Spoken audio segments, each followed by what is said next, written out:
Good morning, friends, from my dining room table. It is Monday morning, Parshas Yisro, and we talk about Yisro's journey into becoming a member of Klal Yisro. He says, "Atu yadaiti godel Hashem mikol elikim." Now I know that Hashem is greater than all the other gods. Ki badavar shezodu aleihim.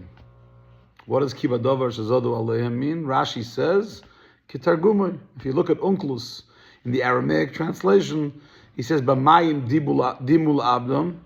That the Egyptians tried to drown the Jews with water, try to kill us with water. They never mind, but actually they ended up, their demise was with the same item that they tried to kill us with, which is they drowned in the Yam Suf and the Sea of Reeds. The Rebbe asks a very basic question.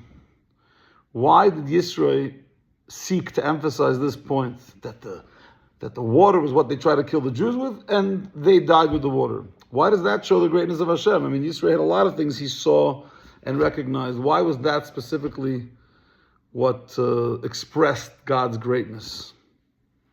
The Rebbe explains that the Rambam shares that the original idolaters, like the Egyptians, didn't deny God's existence. They recognized that Hashem created heaven and earth and the constellations and the galaxies, but they also believed that Hashem gave koyach, gave special energies and powers to the various creations.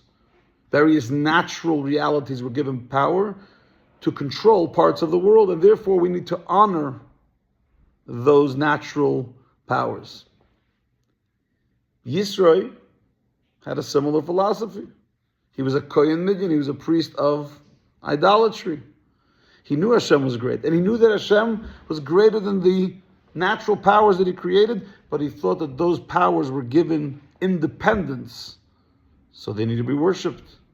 So when Hashem came to destroy the Egyptians, had Hashem destroyed the Egyptians with any other power besides water, Yisro could have made a mistake and said, yeah, I know God is greater than the idolaters. But Hashem still wouldn't mess with the actual power of the idolatrous or natural entities because he gave them independence. But we needed to break that narrative. How do you break the narrative? You take that actual power, that natural power, which Yisro could have thought is really independent, even while believing in God, and show him not only does God run the world, but God, Hashem, takes that exact power that you thought was powerful and decimates it, allowing the world to recognize that there is no power outside of God, nothing. No nature, no constellations, no galaxies, no human. No one has power outside of God. That is a non-Jewish idea. In the non-Jewish idea, there's the Satan and the devil, and they have powers that to fight God. From Yiddishkeit, from Torah, that's a sheker gomer.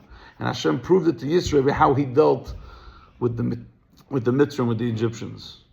Today, Baruch Hashem, we have the zchus to make a Siyum Harambam. For those that study 3 chapters of Rambam every day, today we make a Siyum on Hilchos Malachim. We finish Sefer Shoftim, and Be'ezer Hashem, tomorrow we start the Rambam over again from the beginning, the Yad HaChazaka. And of course, after we finish the introductions and the Minyan HaMitzvahs, we end up with chapter 1. And right in the beginning, the Rambam talks about these ideas of what it means to believe as a Jew.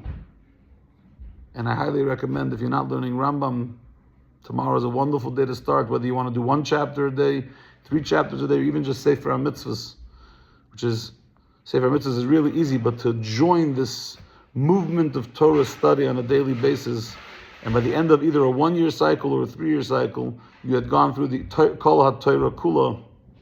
Highly recommended. The Rebbe inspired it, and it's a wonderful concept. Sei gesund, and we'll see you back here soon.